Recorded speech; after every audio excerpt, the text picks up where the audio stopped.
Welcome to my video. This is my 65 Mustang, blown and injected alcohol Mustang. I built this car when I was about 20 years old, and this is the way it looked when it was in some magazines, in Carcraft and what have you. Anyway, just wanted to post this video to show the history of the car. There's the motor, small block Ford 671 supercharger with the injector burning alcohol, aluminum rod motor. That's a view from the passenger seat. I did all the polishing and everything myself. The whole car, nothing was really farmed out. That's the top view of the motor. You can see in the bottom left corner a fuel tank there that holds alcohol, a 2-gallon tank. It's got some hoses coming out of it. That's what feeds the injector. There'll be another shot of it here in a minute. There's some bars that help brace the firewall there, make it stronger because of the torque of the motor. There's the tank. Got all kinds of hoses running everywhere, but that's what fed the alcohol to the injector. You had to have 2 gallons of fuel up by the motor at all times. The red button on below the dash there opens the exhaust headers. It opens them up where they're open headers while I'm driving. I could open the headers while I'm driving and shut them, so that was kind of cool. Shot of the interior there with the padded roll bar padding. Shot of the interior. The interior used to be white. I changed it to black when I redid the car. There I am. I'm probably about 20 years old there. I'm starting the motor, spraying gasoline in the injector. You have to spray gasoline in to get the alcohol to ignite. And there's a picture of the car from behind with wheelie bars. There's a electric cutoff switch right where the gas cap used to be. It's got graphics on it now. And there's what the car could do. My mom really loved that on the driveway, I'm sure. But anyway, it is what it is. This is a picture of me when the car was, just after I bought the car was rusty and stuff, and I had it painted and put some wheels on it. Still has a white interior here, and I was driving to school. I was about 16 right there. That's a picture of the motor. The motor's been cleaned up and painted, and new carburetor put on. Like I said, when I bought the car for $225, it was a rust pile. This is what the car looked like when I drove to high school, the last 2 years of high school, probably junior and senior year. Most people remember that that's what it looked like when I was in high school. And it's poppy red, and it still has the white interior. At this point, it's just got a 2-barrel carburetor on it. Here's a list of motor parts I want to put in the motor. Total expense is $3,365. That's how much I spent to build the blower motor, the real thing. And back then, it seemed like a fortune. It just seemed like more money than I could ever come up with. Nowadays, $3 grand doesn't seem like much to build a motor, especially one like that. This is a picture that was actually on the front cover of Engines magazine, just as it looks right there. I thought it looked horrible. Got a big square hole cut in the hood. It looked nasty, so I started making it look better. I put a different scoop on it, painted it up, cleaned it up. This is the first car show that it was at, probably in Dayton, Ohio, the Carl Casper show. World of Wheels or something like that. Anyway, another shot of the motor. This is me at Cavalcada Customs in Cincinnati when I was, like I said, 20 years old. I just got the car done, and this was my second show that I had the car in. This is where I went to the Street Machine Nationals. This is my memorabilia, 1978, and they took a whole bunch of pictures of the car and put it in the magazine. They put it in Carcraft. That's what it looked like. It was in Carcraft, Popular Hot Rodding, a whole bunch of magazines. But that's what it looked like at the time. It looked really good, really, actually. Another shot of it.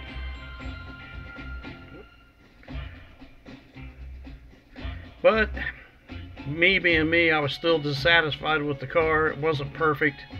So I bought a fiberglass hood and made it fit the blower, and then I bought an injector off a funny car and put that on there. It's just sitting on there at this point, it's not running. And I started tearing the car apart. I'm going to completely redo the car, rebuild the whole thing. And my mom had an absolute fit because I just tore that thing apart. And actually, the pictures that the two pictures I took where the car looks really good orange were taken right before I took this apart. I took the pictures, wheeled the car back here, and started taking it apart. And here I have, I got the rear end out of it, starting to strip it down. I wanted to narrow the rear end up and put a roll cage in it, redo the motor, and repaint the car another color. I hated the color, but that's the original color of the car. And now that I look back on it, I should have kept it orange. I think it looked better orange. But anyway, there's the motor compartment after the motor's out. It doesn't look too bad because I spray bombed it with black spray paint, you know, try and make it look good for shows. But you can see when the fenders are removed how rusty and nasty things were there. So I wanted to clean all that up really good. And there's the front suspension laying on the floor. That's pretty much what it looked like when Mom came out and seen it. I was like, tear it apart. There's the dash and the steering wheel, all laid in a box. I got wiring laying everywhere, just pieces stacked in boxes everywhere. At this point, I welded the roll cage in. I bought a roll cage kit and a subframe kit, and I welded a new subframe in and the roll cage kit. Here I cut the quarter panels off both sides because they had a lot of rust and stuff in them. I wasn't happy with that, so I cut both of them off. Everybody that saw the car just thought it was destroyed, that I'd never get it back together. Like I said, I was a 20-year-old kid at the time. Another shot of the roll cage.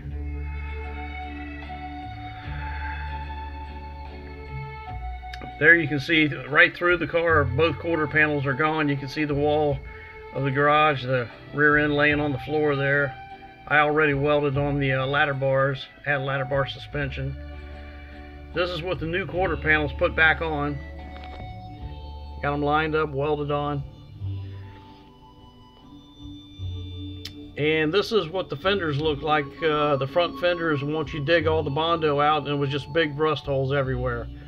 It was a mess. So I decided to buy some patch panels, and I welded new patch panels in. I welded new steel in everywhere that there was rust, and I hammer welded it so when you grind it, the welds, it becomes smooth. You can't tell it's even welded in.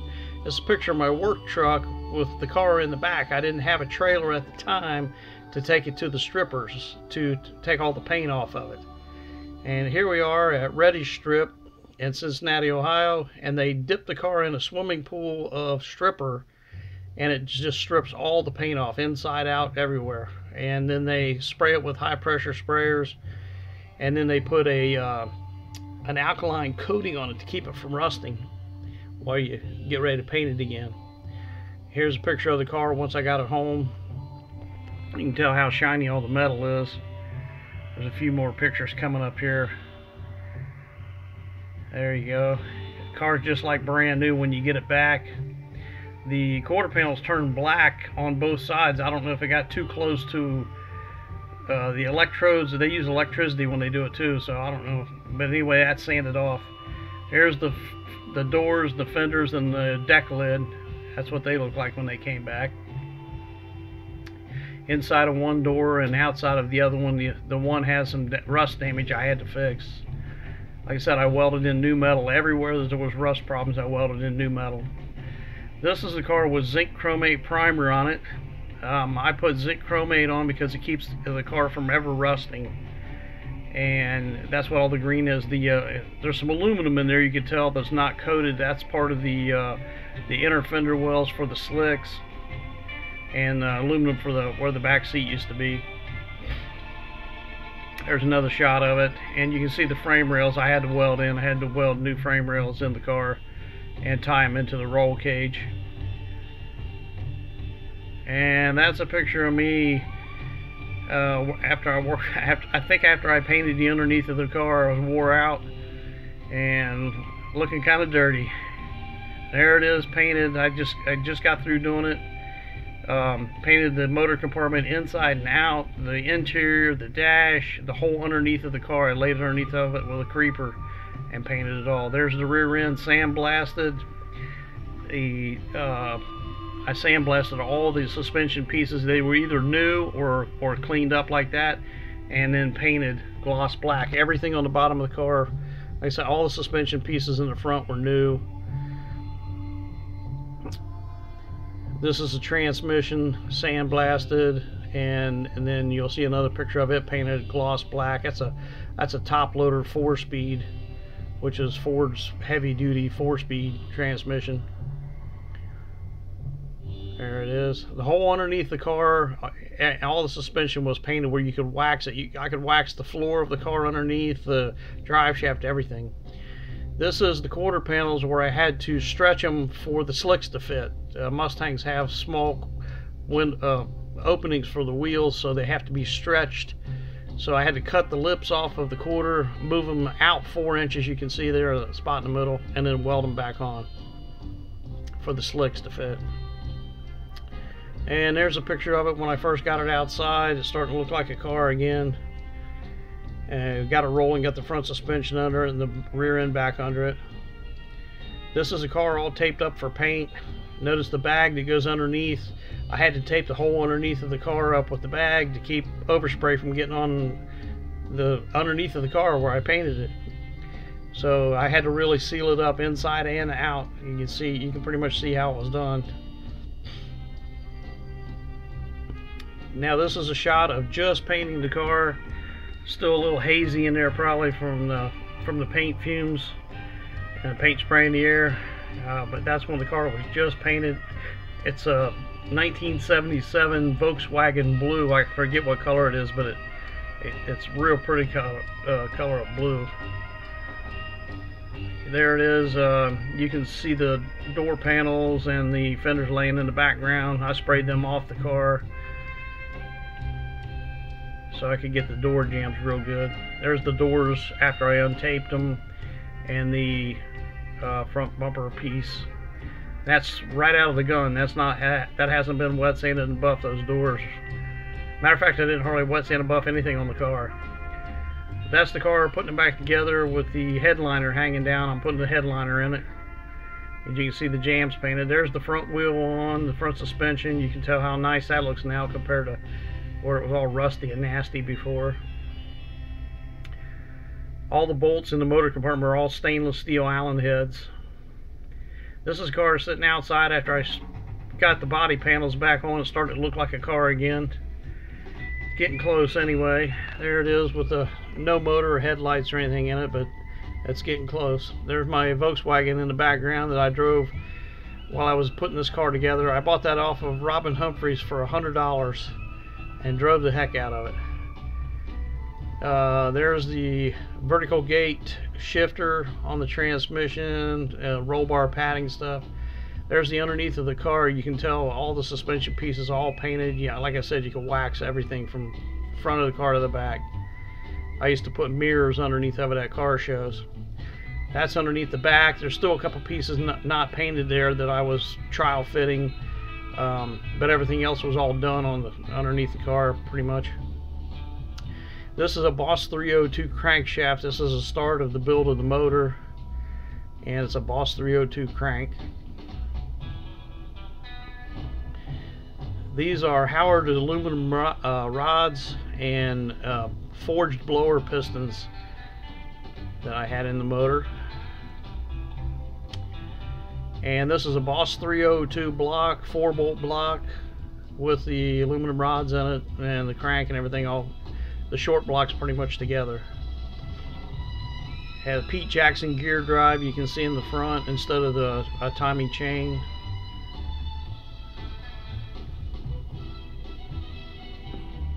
Here I am, I'm setting up the cam timing on the motor.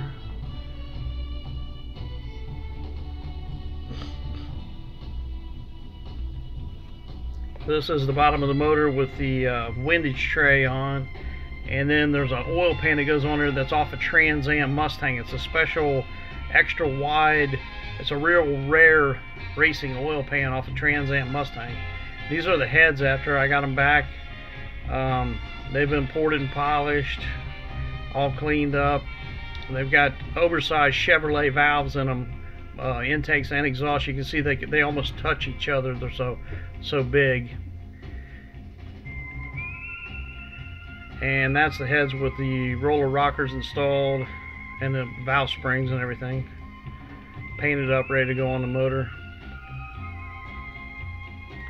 This is the first time we started the motor since we put the motor back in the car.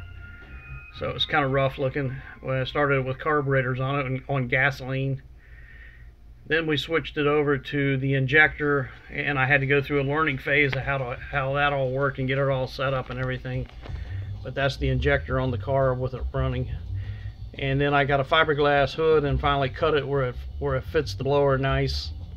And that was actually painted with the car.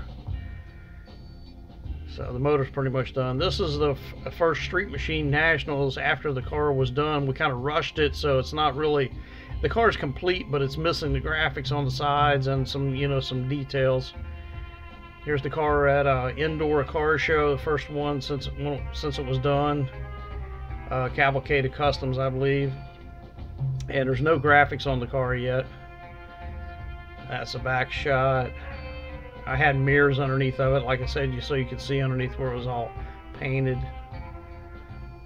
And that's the interior of the car. It's kind of hard to see in these old pictures, but it was real clean.